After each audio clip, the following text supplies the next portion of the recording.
सरकार ने संसद में वंदे मातरम का मूल पाठ भी रखा जब सरकार अमेंडमेंट लाई, ठीक ना, कि क्या है वंदे मातरम। पहले क्या था छोड़ दीजिए, उसमें 6 छंद रखे उसने, ठीक, और उसको नोटिफाई किया। ये कांग्रेस को जानबूझ के या तो अवॉइड समझना नहीं चाहती या समझ नहीं है, वो दोनों बातें हो सकती हैं। अरे रुक जाओ भैया, रुक जाओ। दूसरी बात उन्होंने कहा कि 51 में श्यामा प्रसाद ने दस्तखत किए, 70 में रामा प्रसाद ने दस्तखत किए, फलान ने किए, जवाहरलाल ने किए, पटेल ने किए, अंबेडकर ने किए, सबने किए दादा।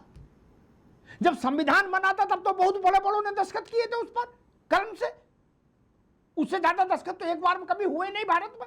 उतने, रुक जाओ, उतने बड़े दस्तखत कभी नहीं हुए। आपकी नेता ने संविधान का मूल प्रस्तावना ही बदल दी। गजब कर रहे हो। और इन पर आप आरोप क्या लगा रहे हो? बोले राष्ट्र जन वंदे मातरम आप पूरा कर दी। इतना बड़ा गुस्ताखी, गजब। आपने संविधान की आत्मा ही बदल डाली। क्या अंबेडकर ने लिखा था उसमें सेकुलरिज्म और ये नहीं ना, समाजवाद नहीं। जवाहरलाल ने कहा था, गांधी जी ने कहा था, राजेंद्र प्रसाद ने कहा था, इंदिरा गांधी उनसे बड़ी थी। तब आप लोग उनके पीछे जिंदाबाद कर रहे थे कि इंदिरा इज इंडिया और इंडिया इज इंदिरा। और दूसरी बात जो कांग्रेस ने कही वो बहुत ज्यादा आपत्तिजनक बात है। उन्होंने कहा कि अगर हिंदू महासभा कि लोग कुर्बानी देने को तैयार होते तो ऐसा नहीं होता। फिर इसका मतलब कांग्रेस कहना चाह रही है कि कुर्बानी मुसलमानों ने दी इसलिए हम मुसलमानों के साथ खड़े हो गए। ये कहना चाह रहे हो? हिंदुओं ने कुर्बानी नहीं दी, बता रहे हो ताली बजा रहे थे। इस देश में हिंदुओं ने कुर्बानी नहीं दी। मैं एक सांस में 100 शहीदों के नाम बता दूं जो हिंदू हैं। यही मुस्लिम लीग की भाषा है, यही मुस्लिम लीग का मिजाज है। ऐसे ही जिन्ना बोलते थे। जिनके बाबा और नाना दोनों हिंदू थे वो जिन्ना, जो वो मांस भी खाता था जो मांस इस्लाम में वर्जित है। इस्लाम में 5 दफा नमाज की बात है, जिन्ना 5 दफा शराब पीते थे। उनकी पाल के लिए घूम रहे हो सब लोग। इस्लाम में कहा 5 बार नमाज पढ़ो, जिन्ना ने कहा हम 5 बार शराब पिएंगे दिन में। गजब बात है भाई। बोले जी इसलिए नहीं करेंगे क्योंकि श्यामा प्रसाद ने दस्तखत किए थे। अरे संविधान पर तो सारे प्रसादों ने दस्तखत किए थे। अरे आपने संविधान बदल दिया यार। दिखा दीजिए इसमें। बड़ा नाराजगी है कि कैसे बदला गया। उन लोगों को ये नहीं समझ में आता 130 बार संविधान कैसे बदला गया। आपको वंदे मातरम पर ऐतराज है कि वंदे मातरम में संशोधन क्यों कर दिया। और उन्होंने कहा कि सम्मान दिया जाए, ये बदला गया है। नहीं, दंड का विधान भी बताया गया है। जो नहीं ऐसा करेंगे उनके कितने लठ पड़ेंगे ये भी कानून में तय हो गया संसद से। ऐसा नहीं छोड़ा खाली ना। ये बात तो मैंने अशोक जी को भी पता होगी। अपमान करेंगे जनगण मन के तरह वंदे मातरम का तो आपके लिए दंड का विधान भी उसमें लिख दिया गया है। रवि जी ऐसा नहीं, काम पूरा हुआ है, पुख्ता हुआ है। मतलब ऐसा नहीं कि गली से कोई निकल जाए, पूरा व्यवस्था। देवेंद्र प्रमुख, रवि जी कह रहे हैं कि जब पहले सब ठीक ठाक चल रहा था तो आपने बवाल किया क्यों अचानक से कि अब 6 जगाए जाएंगे?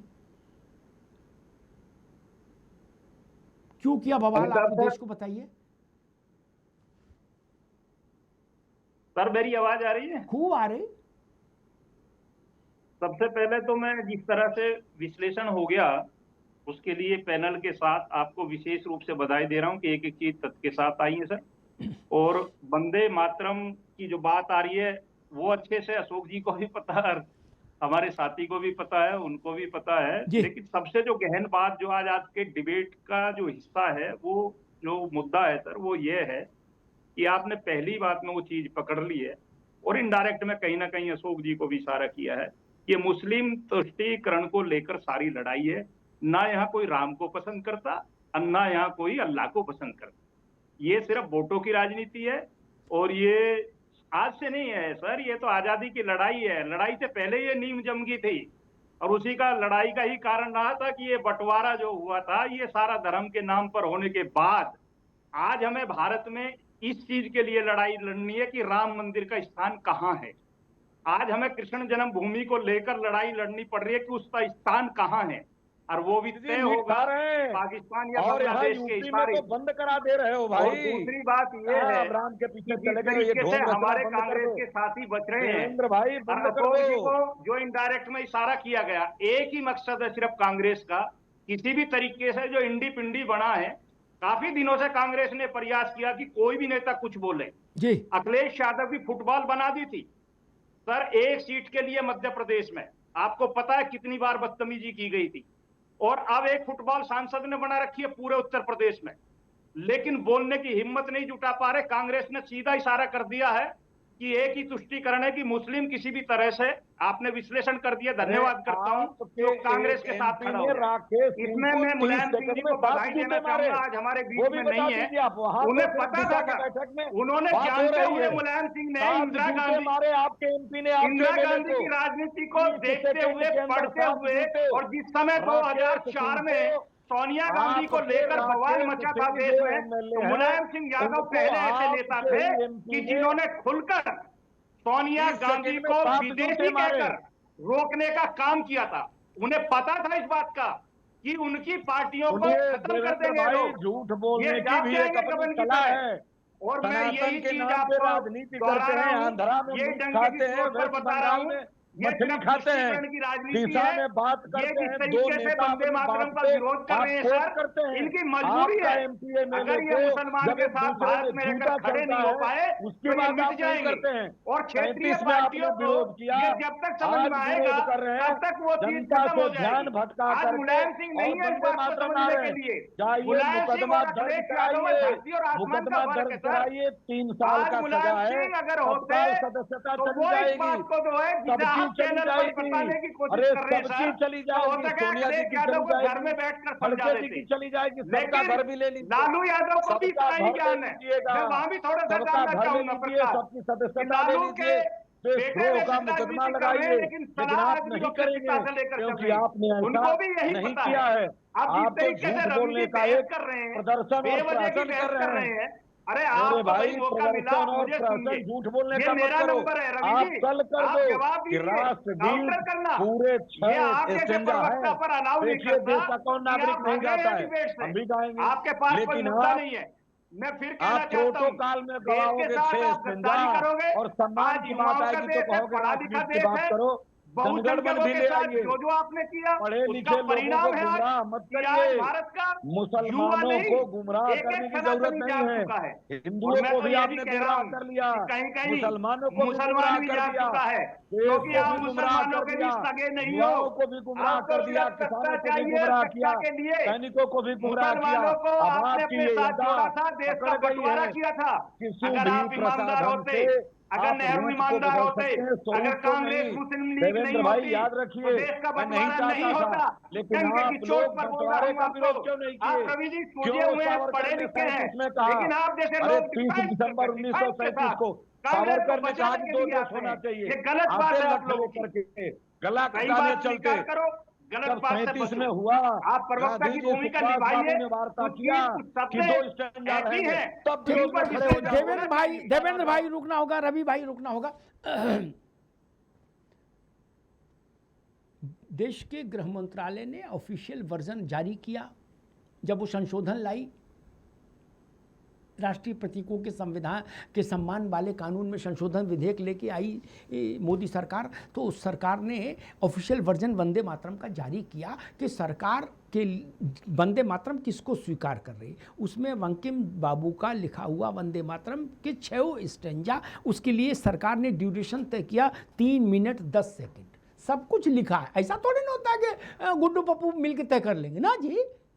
कहाँ भटक रहे हो, सब लिखा है महाराज, पढ़ोगे तो सब मिलेगा वहाँ, सब कुछ एक एक चीज कॉमा फुल स्टॉप सब उसमें है। ठीक है अरविंद सिंह जी, मैं समझ नहीं पा रहा कि सपा ये नहीं बता रही, ये सारी बात बता रही है कि जवाहरलाल जी ने क्या कहा, अम्बेडकर जी ने क्या कहा, उस वक्त गांधी जी क्या बोले और लोहिया जी ने कहा, लेकिन ये सरल बात नहीं बता रही कि आप 2 वाले के साथ हो कि 6 वाले के साथ हो। क्यों? ये तो सरल उत्तर है कि भाई हम 2 ही गाएंगे, वी आर विद खड़गे जी, या हम 6 गाएंगे, खड़गे से हम क्या मतलब। सीधी सवाल था, सीधा उत्तर होना चाहिए था। आपको क्या लगता है सीधा उत्तर क्यों नहीं आया? ना ममता जी की तरफ से आया, ना लालू जी की तरफ से आया, ना अखिलेश जी की तरफ से आया, और पवार साहब ने भी नहीं दिया उत्तर। जी सहमत होंगे। मुझे जो लगता है वो मैं कह रहा हूं और बहुत ईमानदारी से कह रहा हूं। देखिए, समाजवादी पार्टी कहीं ना कहीं इस देश के मिट्टी से जुड़ी हुई है, लाख असहमतियों के बावजूद। जब श्रीमती सोनिया गांधी प्रधानमंत्री बन रही थी, तो आपको पता है, आप वरिष्ठ पत्रकार हैं, मुलायम सिंह जी आगे आए और उन्होंने इस बात का समर्थन किया कि विदेशी मूल के महिला को भारत का प्रधानमंत्री नहीं बनना चाहिए। भारतीय जनता पार्टी से सहमति बनी और मुलायम सिंह जी को जो पुरस्कृत किया गया, कई लोग भारतीय जनता पार्टी पे आरोप लगाते हैं कि पद्म भूषण क्यों दिया गया, मुझे लगता है उसके पीछे ये भी था कि राष्ट्रवादी मुद्दों पर कई ऐसे अवसर आए हैं जब वो दलगत हित से परे होकर राष्ट्रीय हित के साथ खड़े हुए। अखिलेश यादव इस मिट्टी से जन्मे हुए, सोनिया जी इटली से आई हुई है, और जरूरी नहीं है कि बाहर से आया आदमी भारत के मूल्यों में निष्ठा न हो, लेकिन कई विद्वान ऐसा कहते हैं और मानते हैं कि विदेशी व्यक्ति को शीर्ष पदों पे नहीं बैठाया जाना चाहिए, और कई देशों में ऐसी प्रथा नहीं है। और इस बात से नेहरू भी सहमत थे। नेहरू तो ये मानते थे कि विदेशी महिला से जन्मा व्यक्ति उतना राष्ट्रभक्त नहीं हो सकता। ये लिखत पढ़त में है। 1948 में जब होलकर राज परिवार का विलय हुआ भारत में, तो सवाल उठा कि उत्तराधिकारी किसको बनाया जाए। तो उनकी जो तीसरी पत्नी जो विदेशी थी, उनका जो बेटा था रिचर्ड होलकर, एक तो वो था, और भारतीय पत्नी से उत्पन्न उषा होलकर थी। नेहरू का नोटेड है लिखत पढ़त में कि उषा होलकर को बनाया जाना चाहिए, क्योंकि वो भारतीय मिट्टी पे जन्मी महिला से जन्मी हुई है। तो मुझे लगता है यह भी एक कारण है। श्रीमती सोनिया गांधी यदि भारत के मिट्टी में पैदा हुई होती तो कांग्रेस पे दबाव डालती कि भारत माँ का जो गान है उसको पूरा का पूरा गाया जाना चाहिए। क्योंकि देखिए, कारण तो सेम है, समाजवादी पार्टी को भी मुस्लिम वोट चाहिए और कांग्रेस को भी चाहिए, लेकिन आज समाजवादी पार्टी खुलकर विरोध इसलिए नहीं कर पा रही है कि उसकी जड़ें कहीं ना कहीं भारत के मिट्टी में जमी हुई है। ठीक है। अरविंद जी ने जो बात बताई, मुझे याद है कि सुंदर नगर में जया जेटली के निवास पर मुलायम सिंह पहुँचे, जॉर्ज साहब थे, और जया जेटली की जिम्मेदारी लगाई गई कि आप अपनी गाड़ी लेके जाओ और अडवाणी जी को बैठा के लाओ, ताकि कोई ताम झाम कोई प्रचार नहीं हो। अडवाणी जी जब वहाँ पहुँचे तो उनको इन्हें बताया गया था मुलायम सिंह आए हैं। अडवाणी जी स्तब्ध रह गए। उन्होंने कहा भाई बताओ भाई मुलायम सिंह जी क्या करोगे? तो उन्होंने कहा भाई सोनिया नहीं बन सकती, ये जान लीजिए, हम इसमें अडिग हैं, हमें विदेशी मूल की महिला प्रधानमंत्री के रूप में मंजूर नहीं। ये मुलायम सिंह यादव, भाजपा ने फिर भी उसको दोबारा पूछा, खूब सोच लो न बाद में बदल जाओ। बोले ना, सोच लिया, नफा नुकसान कुछ नहीं इसमें। वो प्रसंग मुझे याद है। और अगर सोनिया जी प्रधानमंत्री नहीं बनी थी उस समय, तो उसमें का सब अन्य कारणों के साथ साथ सबसे बड़ा कारण मुलायम सिंह का स्टैंड था, जिसके कारण सोनिया जी के पास से वो मैजिकल नंबर छूट गया 272। अशोक यादव जी, खैर उसको छोड़ते ही इसी पर अपन रहते हैं। वंदे मातरम का ऑफिशियल वर्जन सरकार ने जारी किया है, संसद के पटल पर रखा, संसद ने मोहर लगाई, ड्यूरेशन तय हो गया। अब और क्या जानना चाहते हैं कि वंदे मातरम कौन सा असली है, कौन सा नकली है? मतलब ये तो फिर पार्टियां तो तय नहीं कर सकती, करेगी तो सरकार ही तय करेगी। अमिताभ जी, आजादी के बाद से लेकर के अब तक जितनी भी सरकारें देश में बनी, क्या उन सारी सरकारों से मोदी सरकार ये कहना चाहती है कि वो सरकारें देशभक्त नहीं थी, हम ही सबसे बड़े वाले देशभक्त हैं? और अगर ये सबसे बड़े वाले देशभक्त हैं तो सारे जो पिछली सरकारें हैं वो देशभक्त नहीं थी इनके हिसाब से, क्योंकि वो वंदे मातरम को 26 स्टैंजा को अंगीकृत नहीं किए। तो आप इस बात को लेकर के नोटिस करने की जरूरत है। लड्डू जब खाओ तब मीठा। अशोक जी, इसमें क्या समस्या? लड्डू सोमवार को नहीं खाया तो मंगल को खट्टा लगेगा क्या? मैं ऐसे देश बता दूं जब 1500 साल बाद इमारत का स्वरूप बदल दिया गया, मस्जिद को गिरा के उस पर चर्च बनाया गया 2,500 साल में या 1,500 साल बाद। आप जैसे लोग वहां होते तो वो तो तुरंत इस्तीफा दे देते, आमरण अनशन बैठ जाते।